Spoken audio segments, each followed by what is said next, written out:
ଅଷ୍ଟାଦଶ ଅଧ୍ୟାୟ କାଳିଅର ରମ୍ୟକ ଦୀପ ଛାଡ଼ିବା ଓ ଦାବାଗ୍ନି ଭକ୍ଷଣ ଗୋପ ମୁକ୍ଷଣ। ପରୀକ୍ଷିତ ବାଚ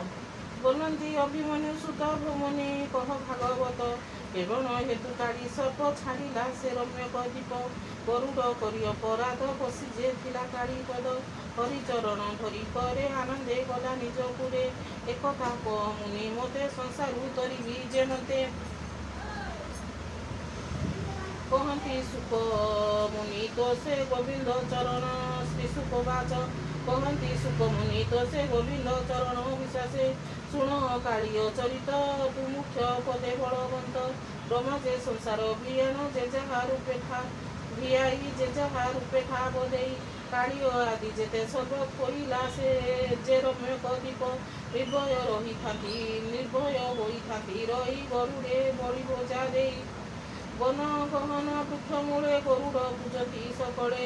ଆସିବେ ନାନା ଉପହାର ପାଳି ପଡ଼ଇ ଯେ ଘର ସେଭଳି ପୂଜା ଦେଇ ତ ସେ ପୂଜନ୍ତି ଜୀବନର ଆସେ ଏମନ୍ତ କାଳିଅର ଘରେ ପାଳି ପଡ଼ିଲା ଏକ ବେଳେ ନାଗେ କହିଲେ ଯାଇ ବେଗେ ପାଳି ପଡ଼ିଲା ତୋର ଭାଗେ ଶୁଣି କାଳିଅ ଭୟ ଚିତେ ସକାଶେ କଲା ନାନା ମତେ ଦଇବେ ନାଗଙ୍କର ରାଜା ଅନେକ କଲା ବଳି ବୋଝା ବୃକ୍ଷର ମୂଳେ ନେଇ ଥୋଇ ଅନେକ ବାଦ୍ୟନାଦ ଦେଇ କାଳିଅ ବିଚାର ଦେଖି ଗରୁଡ଼ ବୋଲି କେତେ କେଡ଼େ ପକ୍ଷୀ ଏଡ଼େକ ଭୋଜା ତାର ଦେବି ତେବେ ସେ ନିର୍ଭୟ ହୋଇବି ଏ ବଡ଼ ଲଜ୍ଜା ମତେ ହୋଇ ବାସୁକି ମୋର ସାନ ଭାଇ ଏକ ଫଣାରେ ମହି ଧରେ ମୁଁ କିମ୍ବା ଗରୁଡ଼ କୁଣ୍ଡରେ ସହସ୍ର ଫଣା ଅଛି ମୋର ଗରୁଡ଼ ଏଡ଼େ ଭଳିଆର ଆଜି ଗଞ୍ଜିବି ତାର ବଳ ନିର୍ଭୟ ହୁଅନ୍ତୁ ନାଗ କୂଳ କିଏ ବା ନ ଜାଣଇ ମତେ ବ୍ରହ୍ମାଣ୍ଡ ମତେ ଛଟି ଯେତେ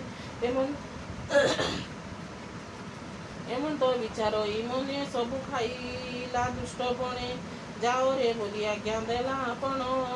ବନରେ ରହିଲା ସହସ୍ରେ ଫଣା ଭୂ କରି ବଦନୁ ନଳ ଉଦ୍ଗାରି ଏମନ୍ତ ରଜନୀ ହୋଇଲା ଗରୁଡ଼ ପକ୍ଷୀ ବିଜେ କଲା ପବନ କୁଡ଼ିଲା ସବଦେ କାନନେ ପ୍ରବେଶ ଆନନ୍ଦେ ବୃକ୍ଷ ମୂଳକୁ ଦେଲା ଚାହିଁ ଦେଖଇ ବଳି ଭୋଜା ନାହିଁ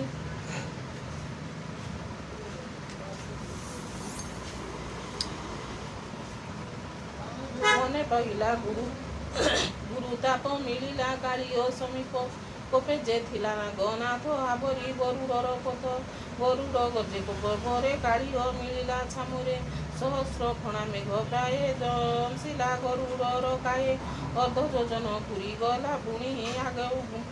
ଓଗାଳିଲା ବନିତା ସୁତ ଦେଖି ଧାଇଁ ଚାପୁଡ଼େ ପ୍ରହାରିଲା ନେଇ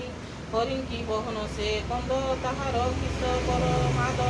ଗରୁଡ଼ ପକ୍ଷାଘାତ ପାଇ କାଳିଅ ମୂର୍ଚ୍ଛାଗତ ହୋଇ ଗଡ଼ିକେ ଜୀବନ ପାଇଲା ପବନ ବେଗେ ଛଡ଼ିଗଲା କାଳିନ୍ଦୀ ହ୍ରଦେ ଯାଇ ହେଲା ପାତାଳ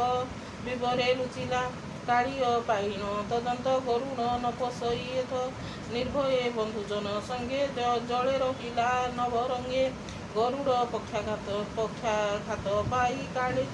କାଳିଅ ମୂର୍ଚ୍ଛାଗତ ହୋଇ ଶୁଣ ପରୀକ୍ଷମୟୀ ପତେ ମୁନିକୁ ଚାହିଁ ତୋଷ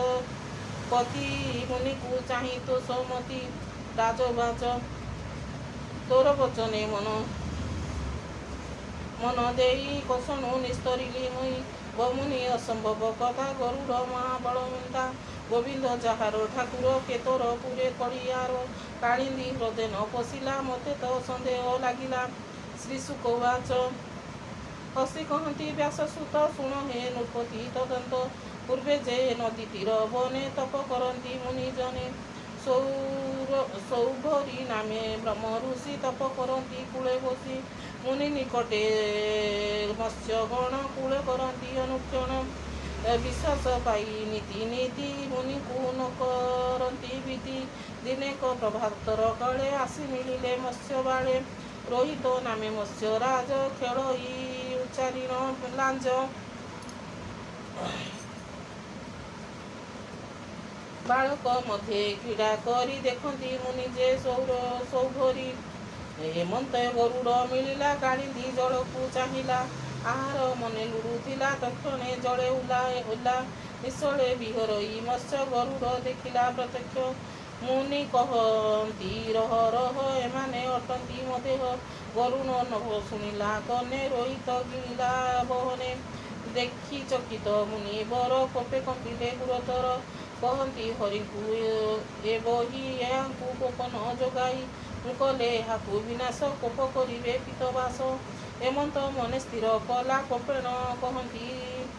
ସ୍ଥିର କରି କୋପେଣ କହନ୍ତି ସୌହରି ରେ ରେ ଗରୁଡ଼ ଏତେ ଗର୍ବ ମୋତେ ଦେଖାଇଲୁ ସ୍ୱଭାବ ମୋହର ମନେ ଦେଲୁ ତାପ ଉଚିତ ଜ୍ଞାନ ମୋର ସାପ କାଳି ମିତ୍ର ଦେଖୁ ହଠଦେ ନ ପଶିବୁ ଜୀବନ ଜୀବନେ ଯେତେ କାଳ ଥିବୁ ଯେବେ ପଶିବୁ ଦୃଷ୍ଟ କଣେ ଭସ୍ମ ହୋଇବୁ ତତକ୍ଷଣେ ଶୁଣି ପଳାଇ ଖଗପତି ମିଳିଲା ନାରାୟଣ ପତି ତାହା କାଳିଅ ଥିଲା ଜାଣି ତେଣୁ ନିର୍ଭୟ ମନେ ଶୁଣ ରାଜନ ଦଣ୍ଡ ଧାରି ଚଳେ ବିଜୟ ନର କରି କାଳିଅ ସୁକୁଟୁମ୍ବ ଘେନି ପୂଜା ସେ କଲା ପାଦ ଘେନି ସୁବାସ ପୁଷ୍ପମଣି ବଣ ଶୋଭଇ କୃଷ୍ଣ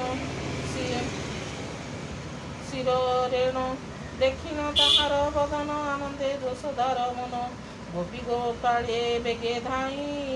କୋଳ କରନ୍ତି ଚୁମ୍ବ ଦେଇ ହରିଙ୍କି ପାଇ ତ ସଚିତେ ଚିତା ଛାଡ଼ିଲେ ହୃଦଗତେ କୃଷ୍ଣଙ୍କୁ ଦେଖି ହଳଧର କୋଳ କରନ୍ତି ସହୋଦର ଗାଈ ଗୋବସା ଦେଖି ତ ସେ ବିପ୍ରେ ମିଳିଲେ ନନ୍ଦ ପାଶେ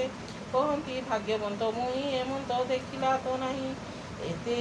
ବିପଦୁ ପୁତ୍ର ତରି ନିଶ୍ଚିନ୍ତେ ରଖିଲେ ମୁରାରି ପୂର୍ବେ ଯାହାର ପୁଣ୍ୟ ଥାଇ ସଫଳ ଦୁଃଖ ସେ ତରଇ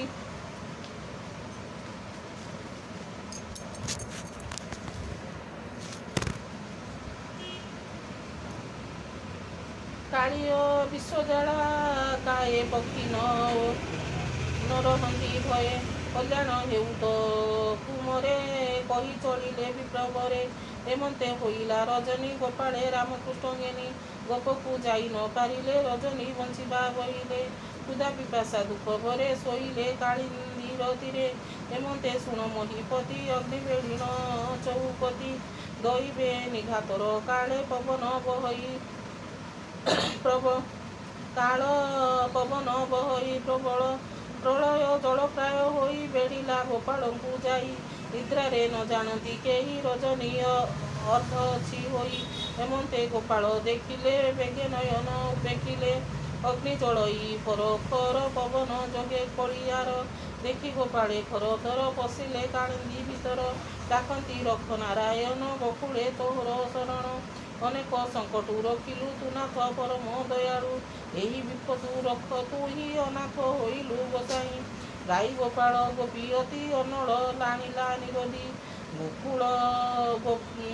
ଗୋକୁଳ ଦୁଃଖ ଦେଖି ହରି ଅନନ୍ତ ମାୟା ଯୋଗ କରି ଦାସ ବତ୍ସଳ ଗୋପୀନାଥ ଅନଳ କଲେ ଅନ୍ତ ଗର୍ଭଗତ ଶ୍ରୀ ସୁଖବାଚ ଶୁଣ ରାଜନ ପରୀକ୍ଷିତ କହନ୍ତି ବ୍ୟାସଙ୍କର ସୁତ ମାୟାରେ ଜଳଧର ଆସି ବୃଷ୍ଟି କରଇ ବନେ ପଶି ତକ୍ଷଣେ ଅନଳ ଲିଭିଲା ରବି କିରଣ ପ୍ରକାଶିଲା ଶୁଭେ ପାଇଲା ଘୋର ନିଶି ନିର୍ଭଳ ସଦିଗ ଦିଶି ଶ୍ରୀହରି ମହିମା ଅଶେଷ ଅନେକ ଶକ୍ତି ଗୁଣେ ଦଶ ଗୋପୀ ଗୋପାଳ ରକ୍ଷା କରି ଗୋପେ ମିଳିଲେ ନର ହରି ସେ ହରି ଚରଣାର ବିନ୍ଦେ ମମ ମନ ଭ୍ରମଇ ଆନନ୍ଦେ ନିଶ୍ଚିନ୍ଦେ ମକରନ୍ଦ ରସ ସେବଇ ଜଗନ୍ନାଥ ଦାସ इति श्रीमद्भागवते महापुराणे परमहंस संहिताये 82 दशम स्कंदे काळीय दर्प दळने बादाग्नि मुख्यने नाम अष्टादशोऽध्याय